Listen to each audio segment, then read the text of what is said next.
Good morning, and thank you very much. Thank you very much for this kind invitation. It's not by chance that we started the events of celebrating 10 years of Eastern Partnership in Estonia, which tells you two things: the involvement of our Estonian colleagues in this endeavor, the support that they foster in the EU together with Romania, and our strong bond bilaterally between Romania and Estonia, especially during the times.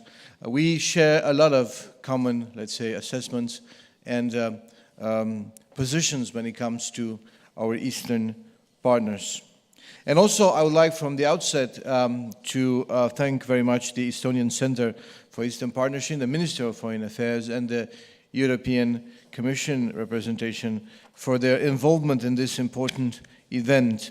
Basically, this is the first one during our chairmanship, our presidency, which talks about the Eastern Partnership. And I retain the words story, patience, so I hope you have some patience in letting me spell out my story today. One of the main topics that will shape Romania's mandate at the helm of the EU Council is the current reflection process on the future of Europe, a process that will conclude with the European Summit that we will host in Sibiu in May 2019. As EU Council presidency, our aim will be to strengthen the European project and its international profile in order to effectively overcome the current challenges and better meet the expectations of citizens. We support a stronger, more united EU in all its dimensions, political, economical, and social, in line with our presidency motto, which is cohesion, a common European value. A stronger and more coherent Europe, including in its external action, means a solid and comprehensive set of actions for our partners, starting first with all of our neighbors. As stated in our presidency priorities, we will support the strengthening of the global law of the EU by favoring a robust European action in its eastern neighborhood. Our commitment to bring prosperity, stability, and security also beyond our borders has to be renewed constantly, and our actions have to be consistent with our messages and engagement with our closest neighbors. 2019 represents a 10-year challenge for Eastern Partnership, and I cannot but compare the picture of 2019 with the one of 2009.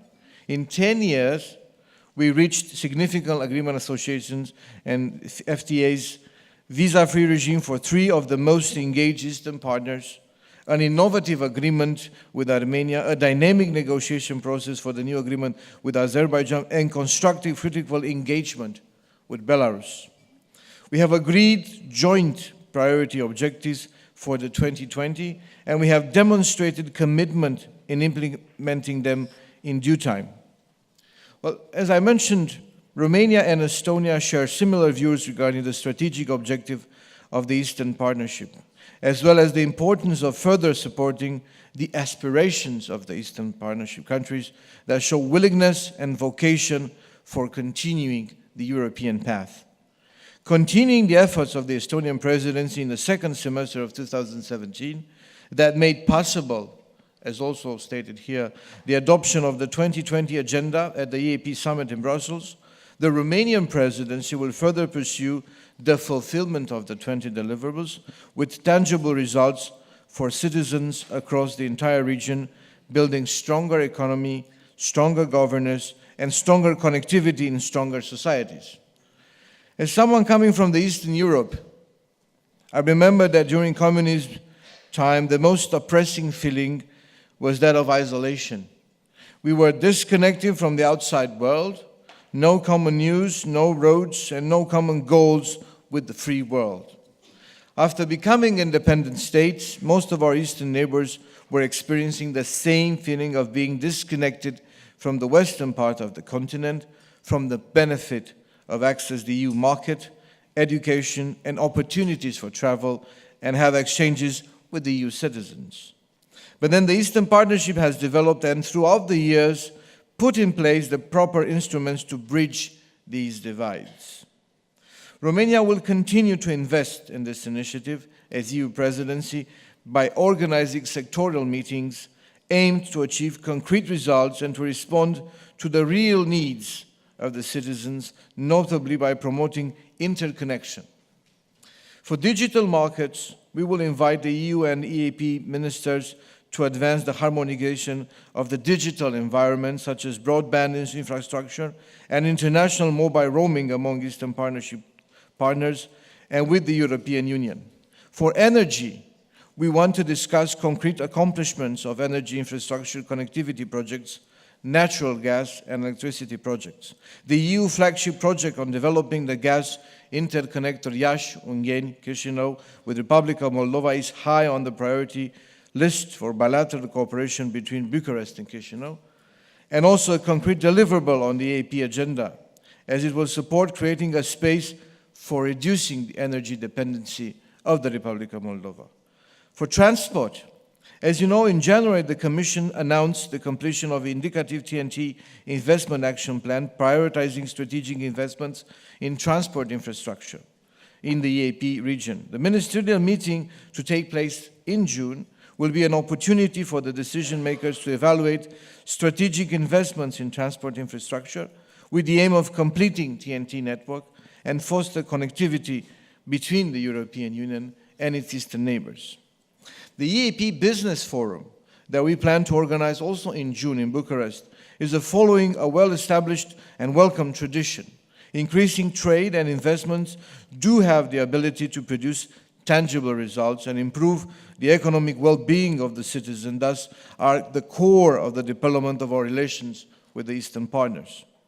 As we celebrate 5 years since the signing of the DCFTAs, the event will also be an occasion for business to evaluate and consider ways to take advantage of the opportunities offered by these agreements. But apart from the sectorial agenda that I have spelled out, Romania is also interested in launching a political reflection process on advancing the EAP agenda towards more ambitious and visible outcome beyond 2020. This process of reflection has already started at the informal meeting of EU foreign ministers in Gimlich in Bucharest at the end of January. In our view, this first discussion creates a favorable momentum that would motivate further inputs to feed the debate at the Foreign Affairs Council meeting on 13th of May and the anniversary conference on the next day, 14th of May. Romanian presidency will encourage the ministers of foreign affairs from EU and Eastern partners to reconfirm the high importance they attach to the Eastern Partnership. The 10 years celebration is for all EU member states and 6 partners alike a good occasion for raising the awareness within our societies on the results, benefits, and further objectives on the platform of cooperation offered by the EAP. I would like to congratulate Estonia for the initiatives dedicated to support the youth and education, the transparent and modern governance meant to further developing stronger, open and integrated economies and societies across the region. Eastern Partnership has evolved, its policy was broadened and has been adapted to the changing realities.